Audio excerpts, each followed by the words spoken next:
Mary's act of worship as she anoints Jesus' feet with oil is incredibly courageous.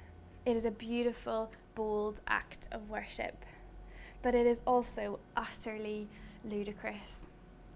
As Mary steps forward and begins to do this wildly extravagant act, she begins to attract a lot of attention. From the moment she sits at his feet, every eye in the room was on her. And as she began to pour this perfume on his feet, the whispers started. Why is she doing this? What a waste. Now, we can't know what was going on in Mary's heart or in her mind in that moment, but I imagine it must have been pretty terrifying. She's so in love with Jesus that she had to do this wild, extravagant thing. So she runs, she gets the costliest thing in the house, and she begins to pour it at Jesus' feet. But I wonder whether halfway through she's suddenly going, everyone's looking at me. She can hear these voices, she hears their criticisms. And then Judas's voice comes to her loud and clear. Why such a waste? This money could have been used for the poor. I wonder whether she suddenly goes, I never thought of that. I just wanted to worship Jesus, but I never thought of that. What if this is absolutely the wrong thing to be doing? And then Jesus' voice comes out louder and clearer than any other, and he silences the room. Leave her alone. He utterly protects her, and not just protects her, but honors her and turns her into a model disciple.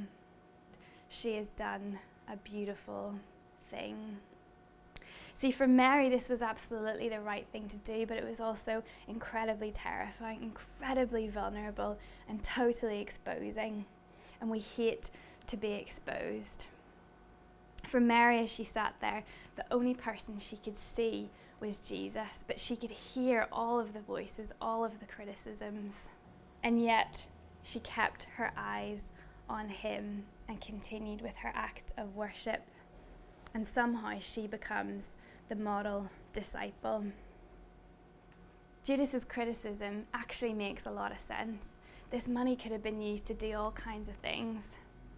But yet for someone so in love as Mary, it doesn't make sense at all. The only thing that could be done with that perfume was that it would be poured on Jesus' feet. See, the gospel is a love story, and worship is an act of love.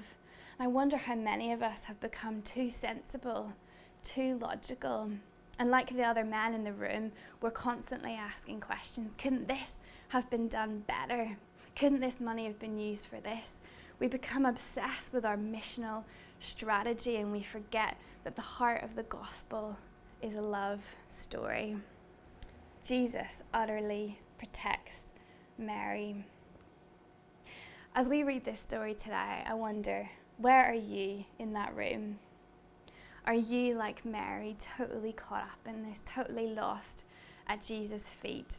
And although you may hear the criticisms around you, you continue to look to him?